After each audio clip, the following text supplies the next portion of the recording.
Maybe. Now, what other uncle would let you do that, huh?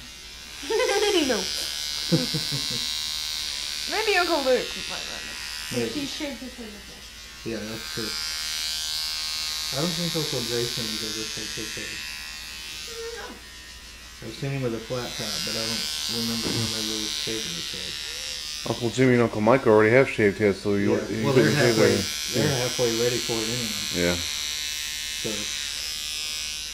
I'm getting there too. The only other one's Uncle Derek, huh? Yeah, and he's got thick hair, I guess. Yeah, yeah. He's always got a hat on, so I'm not sure.